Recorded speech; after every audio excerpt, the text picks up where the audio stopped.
What's up guys, Peruvian's Finest, Johnny here, showcasing tutorial. I know I've been getting these requests personally or online on different ways on how to package cards for selling online, whether it be eBay, TCGplayer, Amazon, stuff like that. And I thought I might as well show you guys my way of how I usually pack orders, and maybe you guys can learn some cool tips and stuff like that that I usually use. That way you guys can know what to do. I know throughout these hard times, a lot of people aren't able to sell cards. Usually they have like stores to sell to or whatnot, but if they want to take matters into their own hands, uh, I would recommend signing up for an eBay or TCGplayer account. Both those are really easy to get into. All you would need is your home address and then a bank account for them to deposit your money into. I know for eBay, you also need a PayPal account, so we have a method for the buyers to pay you. And for the PayPal account, you need, I think, just basic information too and bank info. And I know both eBay and TCG Player. I know for sure TCG Player doesn't charge you a monthly fee. They charge you as they go per card that you sell. They charge you a fee. And for eBay, I think when I used to use eBay, they did a monthly fee, but now I think they are the same as TCG Player, where if you sell a card, they take PayPal and eBay take a fee. It's not that much too. It's between the range of 8 to 12% per transaction, and it's a good way for people to make money throughout these hard times. So I'll show you a methods that I used to ship out cards, and yeah, let's get to it. So here are your essential items that you'll probably come needing to in case you're gonna attempt to do this. And here's some supplies that I recommend. These are called penny sleeves, Ultra Pro. These can fit a lot of cards inside in case you're shipping multiple cards, easy to put into, or just very cheap sleeves so you can have protection for your cards. And you have typical top loaders. These are the Ultra Pro 3x4 regular top loaders. I think most people use these. Also, there is these kinds of top loaders. These are called Ultra Pro semi-rigids. I don't have the package for it because I don't usually use these ones. They're very flimsy, as you see. But regardless, they're top loaders. If you can't find these ones are more sturdier. And yeah, more the traditional method to use. And then I have here team bags, bulb mailers, tape, and then your typical stamps. And then for people that do high volume orders, I'd recommend you getting one of these automatic ink things, so your address can be displayed without you having to write each individual envelope with your return address. And also show you a method too where you don't have to continuously write your customer's address. You can easily, I'll show you a cool trick to how to, like, if you buy these type of envelopes right here, these are called see-through left-hand envelopes. That way your customer's address will be shown here if you fold the paper in a way to where you can show the address. I can show you that too. I think eBay, TCG Player, and Amazon have a way where you can fold the paper to where you can have the address shown right there. That way you don't have to waste time writing the address. I'll show you a quick tip on how to package a card, a typical card. So here we have a Yu-Gi-Oh card in the sleeve, of course. Usually customers prefer their cards protected. A sleeve or a penny sleeve will work, and then you just sleeve up the card, and you take your top loader. And a lot of people, I'll say this right now, they tend to put the card like this. So the card is like this, right? They tend to put it like this. Yeah. Let's get in right here. And then they'll tape this end shut, right? And then they'll be like, all right, it's protected, right? But a lot of the time in transit, the card itself will get pushed back up. So this card will be raised to the very top, and then it will get caught on the tape.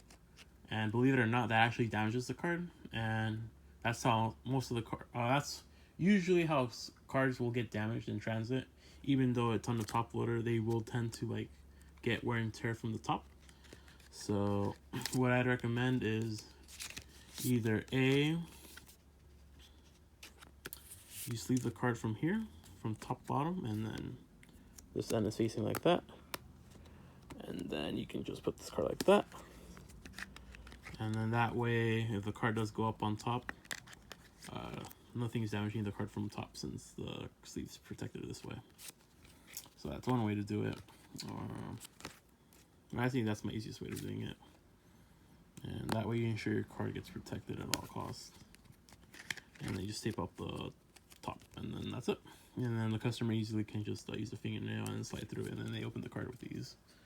So that's one way of doing it.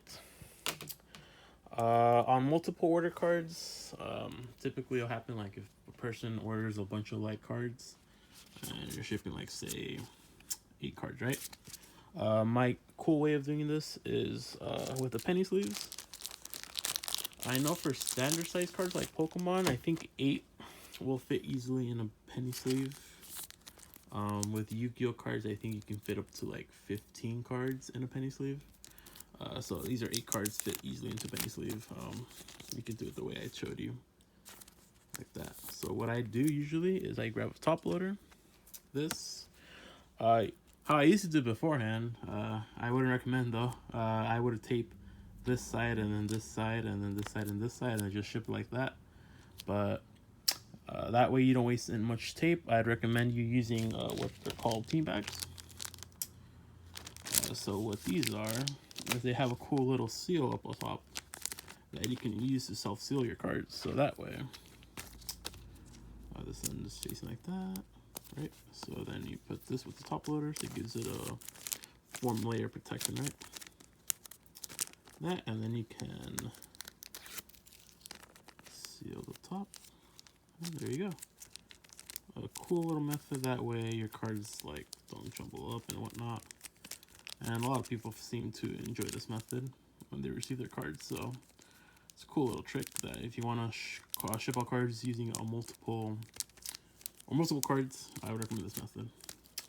Also, too, a note: shipping multiple cards, like in the first say envelope like this, I wouldn't recommend since it adds a lot of girth to the package. And as they get processed into the machine, they do tend to either wear and tear or rip apart. So I wouldn't recommend you shipping in a regular envelope. What I recommend at that point, if you do ship out multiple cards, usually hopefully the order is over $20, I'd recommend you using a bubble mailer at that point. That way is a safe way, insured way that your cards aren't like damaged. Inside is bubbled. What these are called size 000, so 000 bubble mailers, and they're roughly this size. You can find these easily on eBay. And this is how I ship out any card that's over $20, because I ship any order with $20 with tracking included. That way customer can know where the card is at all times. And also works with a lot of card orders. That way it's transported easily. And customer has tracking numbers so they can locate their tracking thing. So that's a cool way of doing it, and probably the recommended way. Let's see. All right, so we have that covered. Also, quick note on stamps. A lot of people do buy their stamps on the website. I mean, not website. They go to the local post office and then buy stamps. These go for like 55 cents currently. There is a way you can buy them cheaper if you go on eBay.com. You search up U.S. stamps. A lot of them are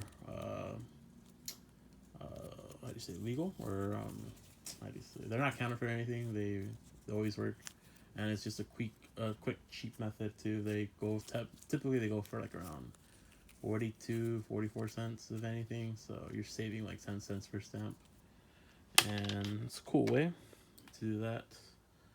And anything else I'm missing? All right, so we'll use a little invoice. So this is what's called an invoice. I blacked out the address too, that way it's going to show. TCGplayer, eBay, and Amazon have a way to print this is called an invoice. And with the invoice, you have a way to fold the paper.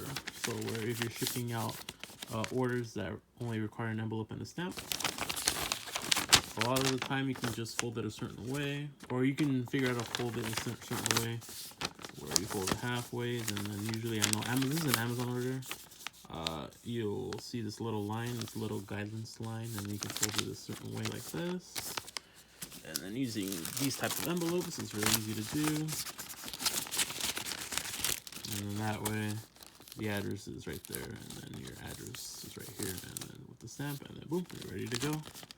Usually will take like less than 5 seconds to do this. So it's a quick way in case you have a lot of, like, if you're doing a bunch of orders.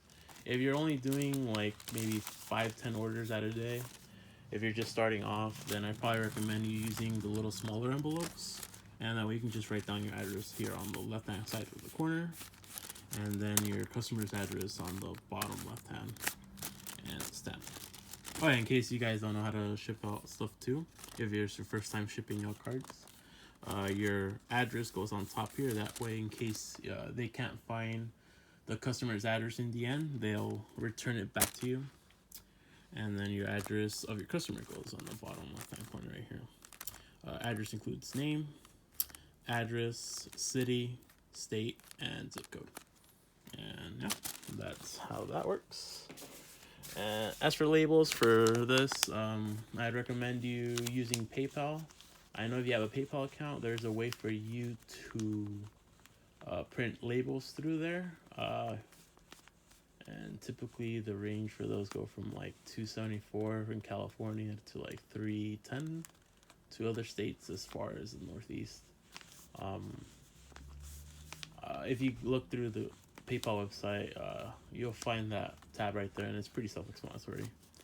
And other than that, yeah, in case you guys missed on anything that you guys want to learn about, that's my quick little tutorial on introduction on how to like ship out cards. That way you guys can have these items ready to go when you do your first sale.